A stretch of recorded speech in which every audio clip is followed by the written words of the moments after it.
Hey friends, what is up? It is Jenna. Welcome back to the Board Game Garden and welcome to another monthly overview. I have a bunch of board games around me. July proved to be a very good month for gaming. It was so good. It was full of games. We went to Breakout Con. We had a bunch of different board game days and board game nights with friends and family. So I have a ton of board games to talk about today. We have 15 here around me, and then I am going to actually be doing a separate video on all of my solo plays, because if you did not see the last monthly overview video, I will put it up here if you guys want to go check it out. I mentioned that in July I really wanted to play more solo games, and I kind of gave myself a little bit of a July solo challenge, and that was to play 2 to 3 solo games a week, and I will say now I successfully did that. I think I played about 12 games, 10 individual games, and then a few of those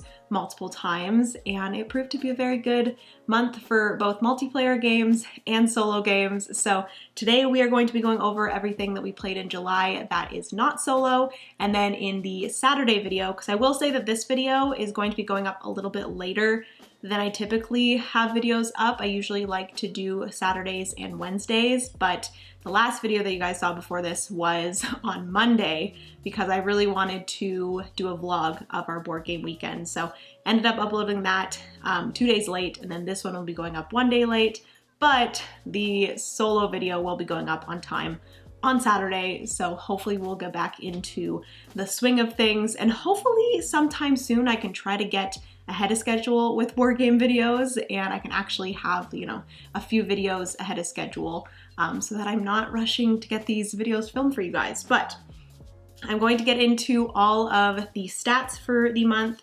We will talk about the 15 games around me. I typically like to, or I don't like to, it tends to just kind of work out like this, where I typically have about 15 new, not new as in new games, but new to the channel games that I haven't talked about before.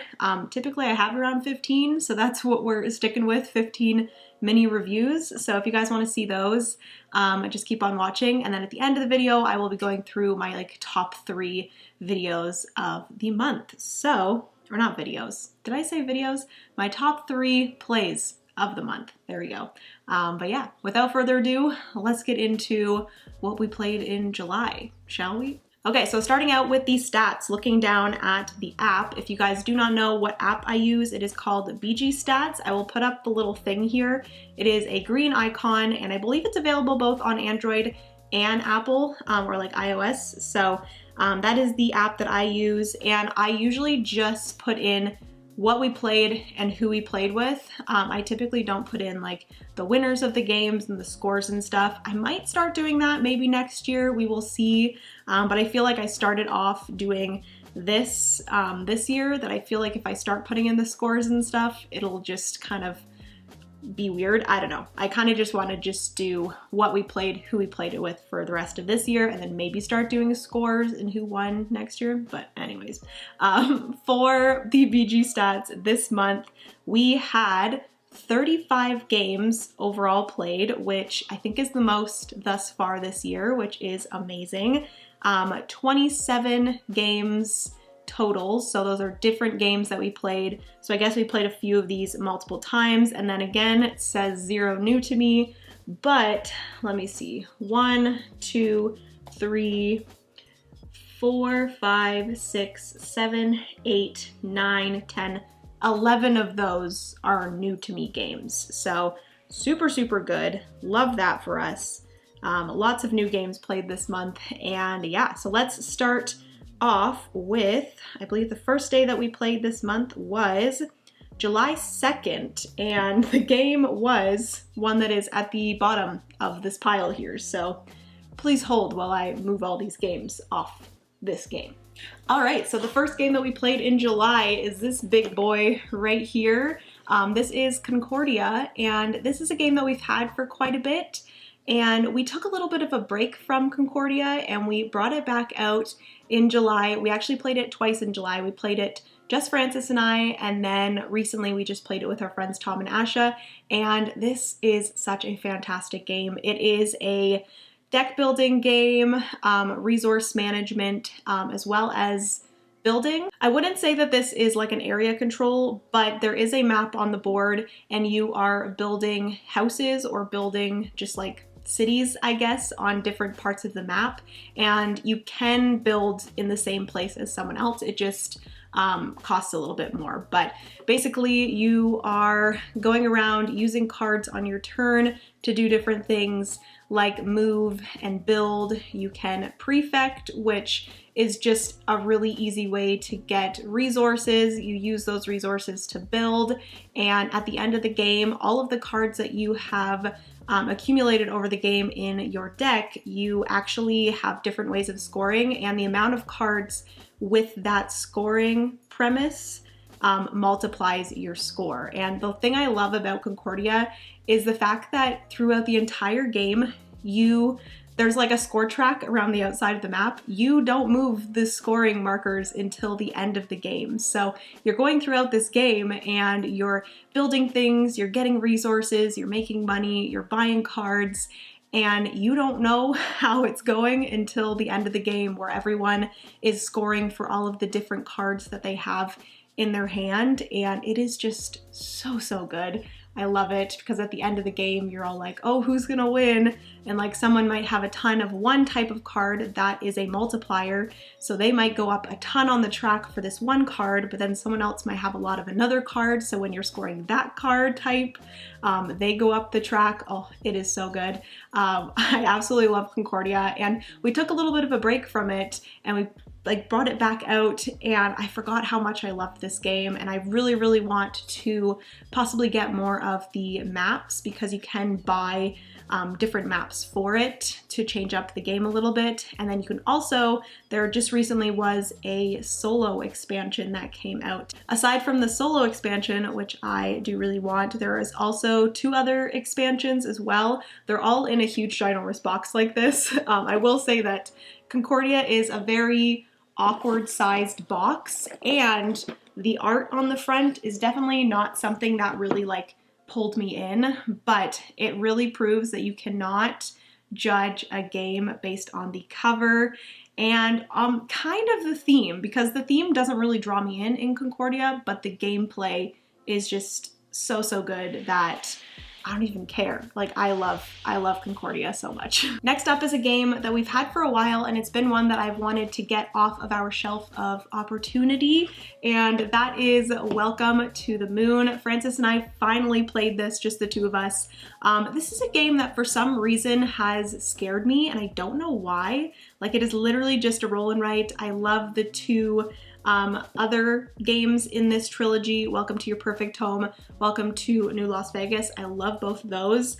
And this one, for some reason, I think it's because there are so many different ways to play and so many maps, and they all play a little bit differently. It kind of scares me to get into, but Francis and I finally got this to the table. We played the first map, which is like the liftoff map with the like, what is it called? It's a rocket. That's what it is. Maybe it's a spaceship. It might be a spaceship. Anyways, it's very similar to the other 2 Welcome Tos, where you have 3 piles of cards, and you are choosing one of the 3 pairs of cards that is showing that round. So it'll be a number and an icon. So you'll pick one of those 3 and put in the number and do whatever the icon does on your sheet, and it's a lot of fun, and I really need to dive into all of the other maps in this game and stop being so afraid of it.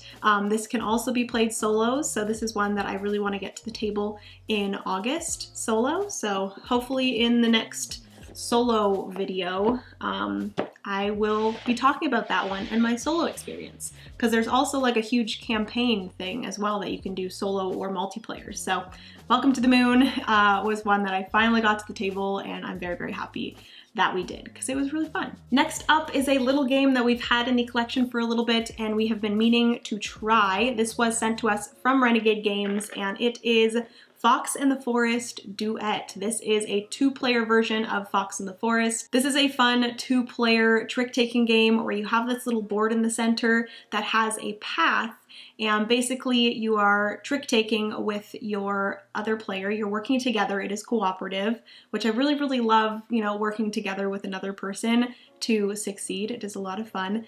And basically you have this little path and you have this piece that is going up and down this path. And the direction that it's going is determined by who wins the trick. So if I won the trick, the little thing would move towards me. There's little paw prints on the cards, and whoever wins the trick, the amount of paw prints on the 2 cards that you played is how many spaces that piece moves towards the person that wins the trick. And you're trying to move it to certain spaces on the path to collect these little rubies. And if you fall off of the path in one or the other way, you get this little tile on, and once you get 4 tiles, you lose. So you're trying not to get the tiles there, but you're collecting the rubies. I'm doing a really bad job explaining this game, but it's a very fun game. I definitely recommend it. It's a good one for couples. It's a good one just for 2 people playing together that want to work together to successfully win a game. So yes, that is Fox in the Forest duet. Francis and I really enjoyed that. And then the next one that we played that day is in the middle of this pile. Please hold. The next one we played that day was the Quest for El Dorado. This is such a fun game, and I'm so happy that Francis picked this one up. This was one that he really wanted. He really enjoys like exploration games and anything that has like Indiana Jones vibes. So Francis really enjoys Lost Ruins of Arnak. He really enjoys the Quest for El Dorado. I don't know what other ones have that kind of theme, but if it has some sort of exploration Indiana Jones vibe, Francis is gonna like it. So the Quest for El Dorado, I'm gonna admit the cover never really brought me in or drew me in, but I'm really happy that we picked this one up because it is very fun. This is a pretty simple but fun racing deck building game where you have this island or just area that you are racing across of hexes, and basically on your turn you have 4 cards, and those cards allow you to move to different hexes of different types, and basically it's the first person to get to the end wins, and you're building your deck in order to move across this island, and it is just such a great game. I really enjoy it, and we've played it 2-player, which in a 2-player game you both control 2 explorers, and then in a 4-player game everyone has just 1. And the funny thing is that with a 2-player game, because you're controlling 2, this is something that Francis did in both of the games that we played 2 players, where you can kind of stop moving one of your like explorers in order to kind of block the other player, and then just kind of continue moving your other explorer. The thing is that in a 2-player game you do have to get both of your explorers to the end to win, so you can't really move one and leave the other behind. You kind of have to move both of them in like a balanced way in order to get both of them to the end first. But Francis did this twice where he stopped moving his one worker and like blocked one of mine completely, and I like couldn't move from there. I didn't really want to backtrack out of where I was, so I kind of got stuck, but then obviously he had to move his second explorer eventually, but it was too late by then. He beat me both times. And then in a 4-player game, it's a little bit easier, but I will say that I kind of, in the 4-player game, I didn't really build my deck, and I kind of took the lead at the beginning, and I didn't focus on buying cards, and that kind of screwed me over in the end because I didn't have the correct cards to get further later in the game. So yes, definitely recommend kind of balancing out the deck building and the moving forward, because it is a racing game where you're trying to get to the end first. So you kind of have to balance the 2 out, but yes, the Quest for El Dorado is a great, simple, easy to learn deck building race game, which I think this is actually our first like racing game, and I think we want to get more because it's very fun. It kind of adds like a little bit of like stress to the game. But yes, that is the second one that we played on, I think it was like the 6th of July. We're getting there, people. We're getting there. On the 7th, we played Fox in the Forest duet again. We really enjoyed that. We need to play that again. And then next up, we have a card game. This is Villagers, which this was sent over to us by Sinister Fish Games. And this is such a cute game. I really enjoyed this one. I'm a huge fan of card drafting and also tableau building. I absolutely love tableau building. We have a few other kind of tableau building games to talk about today, but this one is a really, really cute one. I love the art in this game, and the components are absolutely gorgeous in this game. But basically, you are drafting villagers, literally like the title, in order to create your village. And there are a bunch of different kind of people to bring into your village that get you points in different ways, and you're building up your village in front of you to make as much money as possible. There are 2 market phases, and basically that is when you make all of your money by who you have in front of you at that time. So you're trying to get as much stuff as possible by the first market, and then trying to get as much or even more by the second market so that you can make a ton of money and be the winner. And you're trying to do some set collection as well with the different groups of people, like the mining people and the farmers and builders and stuff like that. So this is a really good one, and I really, really enjoyed this. It also has a solo variant, so I really want to try that one out. And Francis really enjoyed this one as well, so we will probably get this to the table. Maybe we will play this one on stream soon, because I really enjoyed this one. And they also sent us over Streets as well, so I want to try that one out. It is completely different than Villagers. It is actually a tile laying game, and it is more in the modern age, and you are, oh my goodness, I almost made things fall all over the place. In Streets, you are like building streets with tiles. So it's not even a card drafting game, it is a tile drafting and placement game. So completely different, but I'm super, super excited to try that one as well. But Villagers was definitely a hit of the month. I really, really enjoyed it, and I'm excited to play it again. Moving on to the next game. I have a feeling this video is going to be very long, so I apologize. But the next game was a new one that we picked up during a trip to our friendly local game store, and that is Underwater Cities. Both Francis and I really, really enjoy worker placement. So this one is a worker placement game, but it is also a little bit of a tableau building game and a, like, I don't know if it's, I guess some engine building, but there's also like a city that you're creating. Obviously, Underwater Cities, you're creating a city with these domes and different buildings around these domes that do different things and get you different resources. And it is so much fun. I'm not even gonna try to explain this because there's a lot going on in this game. But you're basically playing different colored cards to different spaces. And if you do, because there's 3 different colors, there's yellow, red, and blue, I believe. It's like a teal color, I think. It's actually yellow, red, and green. I don't know why I thought it was teal. Maybe it is teal, it just looks green here, but anyways, there are 3 different colored spots on the board, and if you play a matching card with that spot that you place a worker, it's not really a worker, it's like this little tile, but if you have matching colors, you get to do both abilities. So the thing that is on the board and then the thing that is on the card. So you're trying to match up the cards with the places on the board so that you can do both abilities at the same time and kind of chain things. I really, really enjoyed it. We've only played it once, but I had a lot of fun with it, and it's definitely one that I want to get to the table again, especially with more than just Francis and I. I think this one would be one that Tom and Asha, our board game friends, would enjoy. So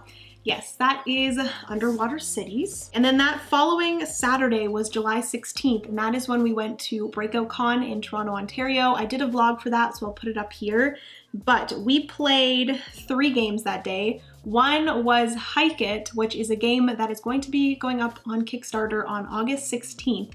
Really enjoyed that game. It is so, so good. Definitely recommend going and checking it out if you guys are interested in like a hiking, pick up and deliver game where it's very thematic. You have your bag with things in it, but the more things that you have in your bag, the less actions that you can have on your turn, and you're gaining different skills and trying to get to 3 different places before you go back to your car. And if someone makes it back to their car first, then they turn into a bear and they start chasing you out of the park. So you're kind of like trying to make your way back to your car before the bear gets you, and it is just so great. We played that. We demoed it at Breakout Con, and I'm really, really excited about that one. We also played Walking in Burano, which we do not have physically, but it is one that we do want to add to our collection. It's from AEG, and it's just a little small card drafting and tableau building, again, game where you are drafting these pieces of building cards. There's a bunch of different colors, and you're trying to build out this little street of buildings in different ways to get different points, and you're trying to match up the colors of the buildings and not have the same color building beside each other. And it's just a very cute, simple drafting game that I think would be really nice to take traveling and stuff like that. So that is one that we do want to add to the collection eventually. And then we also played, please hold, Architects of the West Kingdom, which we actually did not have our own copy. When we played that at Breakout Con, it actually made us want to purchase our own copies. So we ended up getting this a few days ago, and we're so excited to play this again. Huge shout out to Tom for teaching us this at Breakout Con. We really enjoyed this one. It was one that I kind of had my eye on for a while. I've had my eye on all of the Shem Phillips Garfield Games trilogies for a while, and this was the one that we finally decided to get first in the West Kingdom trilogy. I'm excited to try out the other ones as well, but this one is what is said to be the easiest of the West Kingdom trilogy. So we started out with that one. It is a worker placement game, but the really cool thing is that you can place multiple workers on each spots in order to get more and more resources, but at the same time, your opponents can take all of your workers and put them into jail. So if they see that you're getting a lot of workers on a certain spot, and getting a ton of resources, it's a good idea for them to take all those workers and put them in jail, and then you then have to use other workers to then get your other workers out of jail. So it is a lot of fun. Everyone has always talked about the workers in jail kind of as a little bit of a take that, and I'm typically not a like take that type of person, but I really enjoyed the jail part. It's funny because you can actually like decide to put your own workers in jail in order to like become like bad people. And I actually, when we were playing, decided to go on like the bad person side of it. You can try to be really good, or you can try to be bad and try to get points in that way. And it was a lot of fun. I really enjoyed this one. I'm excited to try it again. It has a little bit of that tableau building as well, where you're building buildings and getting, I believe they're called assistants or something like that. But yeah, we really enjoyed Architects of the West Kingdom. And then that following day after Breakout Con, it was a Sunday, and we ended up going to my parents' house for a family barbecue and board game day. We played a lot of party games. I believe some of them played Tukey, which I think I was helping with dinner or something, and they were playing Tukey. We also played Concept, which is one that we really enjoy, a great party game. We played Anomia, which is not one that Francis and I have in our collection, but it's definitely a party game that I would love to add to the collection. I think my parents just have like the original little one, but I believe there's like a big party one with more cards, and I kind of want to add that to the collection because I feel like it'd be a great one for our party game collection. But the last one that we played that day is one that I've talked about a few times, and that is Kites from Floodgate Games. This is a cooperative real-time game where you're flying kites, and basically you have cards in your hands that have different colors, and you have a bunch of different colored sand timers in the middle of the table, and on your turn you are playing a card and then flipping the matching sand timer to that card. So if you played a card that had a red on it, you would flip the red sand timer, and you're trying to get through the entire deck of cards before any of the sand timers run out, and it is just very chaotic, but chaotic in the best way. It is so much fun. It's challenging, but it's not challenging enough that like you feel like you'll never beat it. It's one that you just like want to keep on trying until you eventually get it. And there are some different cards that you can add in, different modules that make it a little bit more difficult, with storms and intertwined kite lines and different things like that I'm excited to add into the game eventually. Next up is a game that we played on stream, and this is one that we wanted to play on stream for quite a while because it's just a fun, lighthearted, push your luck game. That is Quacks of Quedlinburg, we have had this game in our collection for a while, and I'm sure a lot of you already know all about quacks, but basically you are building up or like creating a potion in your pot. You are a witch or a wizard, and you are grabbing different ingredients out of a bag in order to put it into your pot.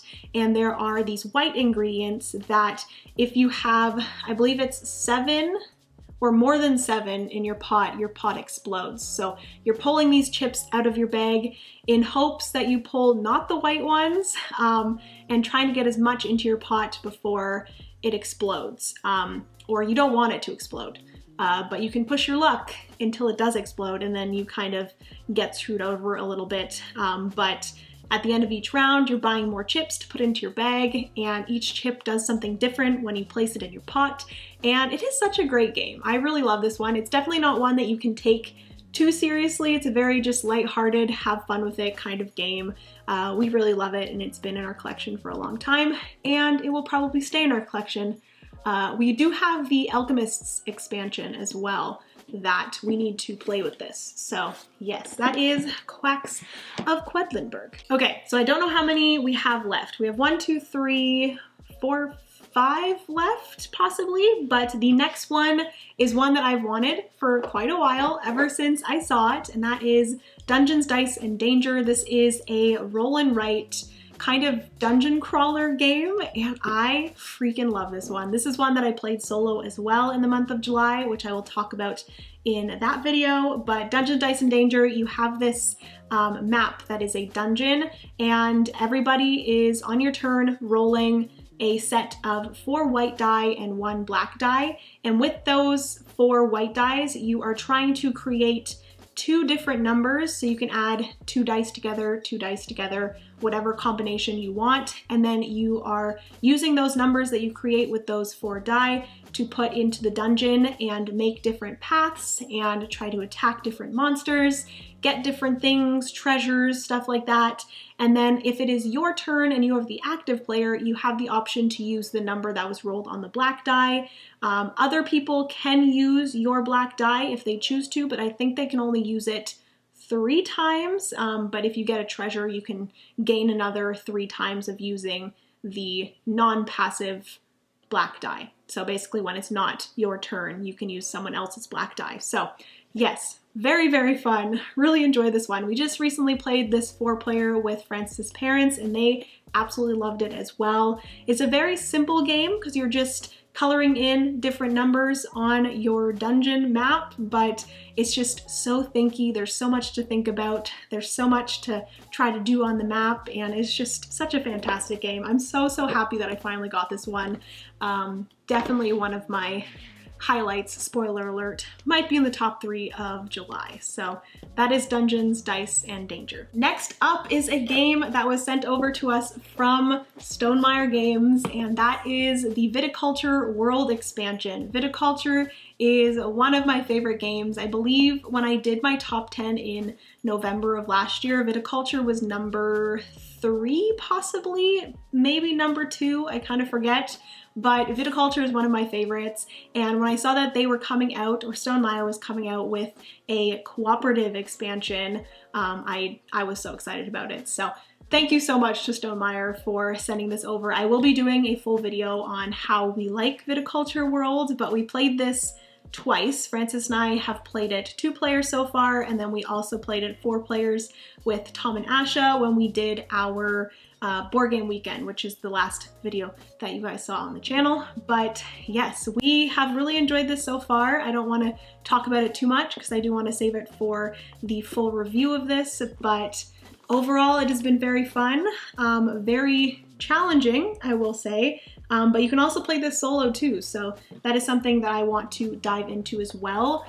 I still need to play Viticulture, just Viticulture on its own solo, but yes, Viticulture World, super fun so far. Next up is another tableau building game. This month was very tableau and card heavy, I would say, but this is Funfair. This is one that I kind of just bought randomly on Amazon along with a few other things that I was purchasing, because it's just one that I've been really, really wanting, both Funfair and Unfair have been on my wish list for a while because I really like theme park, like themed games. I want some more in my collection. I will be talking about another one in a second, but Funfair is a tableau building game where you are drafting cards or buying cards and placing them in a tableau in front of you, and you're trying to create the best amusement park. And the cool thing about this game is that you can only build 5 attractions at your park, and then you can also have some employees as well. And then with those 5 attractions, you can then add different upgrades to them in order to gain more points. And overall, it is just a very, lightweight tableau building game that I really enjoy. I love the art, I love the theme, and it's a fun one. I really want to play it more. I believe there is a solo variant on Board Game Geek that I want to try out as well. So that is Funfair. And then sticking with the amusement park themed games, like I said, I have another one to talk about, and that is 10 Penny Parks. This was sent over to me by Thunderworks Games, so huge thank you to them. This is one that I have been wanting to try out for a really long time, and I'm so excited to share more about this one because it's one that I really enjoyed. I think between Funfair and 10 Penny Parks, I think I enjoy 10 Penny Parks a little bit more. This one does come with a solo variant within the game, so that is great. And I think I just like the mechanics of this one a little bit better. Funfair is a lot more simple and easy to get to the table, but 10 Penny Parks kind of combines 2 really cool mechanics I haven't seen together before, and that is worker placement and polyomino tile placing. It's kind of like if Barron Park had a worker placement element to it. I just think it is so cool. But you are building out your amusement park, much like Funfair, but you are actually physically building it out in this little polyomino board, and you're placing these tiles that are like rides in your park, and you're having to get rid of trees in order to fit in more rides in your park, and you have workers that you're placing, and you're moving up on different tracks. I believe there's thrill, joy, and awe. So you're trying to move up on those 3 tracks based off of the rides that you're building in your park, and it is just so much fun. I'm excited to try this one out solo as well. I believe you're playing against like an AI character. I think it's like Becky or something. But yes, 10 Penny Parks is one that I am super excited to talk more about. I will most likely be doing a full review video on that one because I really enjoyed it and want to talk about it more. So that is 10 Penny Parks. And then lastly, we have the full weekend of board games that we just had this past weekend. I'm not going to get too much into all the games that we played because I did talk about them over on that vlog, but the first day was with Tom and Asha. We played Kites again, like I've already talked about today. Such a fun cooperative game. We played Viticulture World with the expansion, like I talked about before. We played Quest for El Dorado, we played Concordia, and then we also played Splendor, which was their copy of Splendor. We still have Splendor in our collection. I think it was one that I was talking about getting rid of, but I think we've decided to keep it because it is a really good starter game, just a filler game, one to end the night with. I think it's really nice to play, so definitely recommend Splendor if you're like new into the board game hobby. It's a good easy engine building game where you are gathering these crystals in order to buy these cards that then give you permanent crystals in order for you to buy bigger cards and bigger cards. It's such a good game, and you're playing until someone reaches 12 points or 15 points. I think it's 15 points. So yes, those are the games that we played with Tom and Asha. And then lastly, on this past Sunday, we had a board game day with Francis' family. We played Kites yet again. And then we also played Awkward Guests, which Awkward Guests is a deduction game where you're trying to solve a murder. Mr. What's his name? Mr. Walton. Mr. Walton has gotten murdered, and you're trying to see who murdered him, with what, and why. And it's a deduction game where you're trading different clue cards with everybody in order to gain more clues about what happened and where people were in the house and what things were used and all of the things. It's like Clue, but 1,000 times better.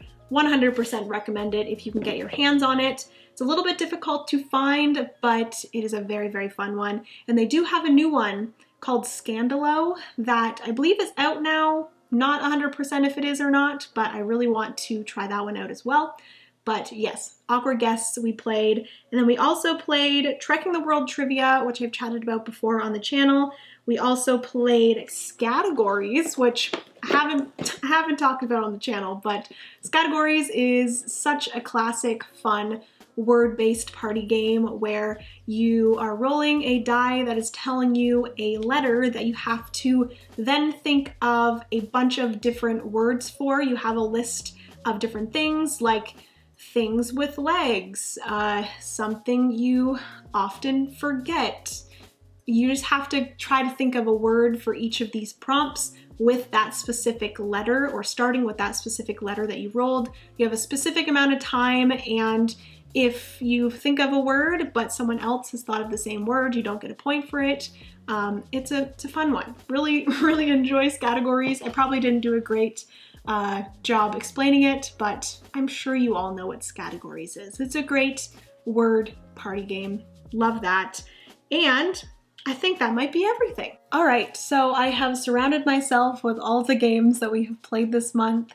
I do need to decide on my top 3. Okay, so I've decided on my top 3, but I do have like a number 4 or like an honorable mention, and that is Concordia. I'm just so happy that we got that one to the table again, because like I said, we took a little bit of a break from it and then we brought it back to the table in July twice, and I really forgot how much I love Concordia. So Concordia is my honorable mention. I love that game, will always love that game.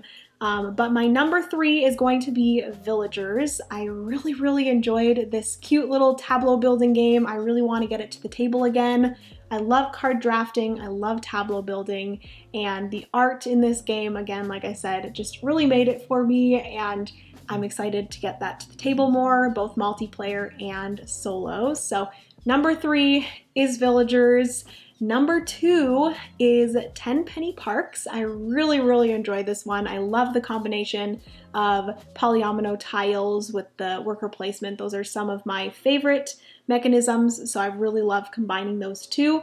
So that is number 2, and then my number 1 is Dungeons, Dice, and Danger. This one just blew me out of the park. I love this game so much.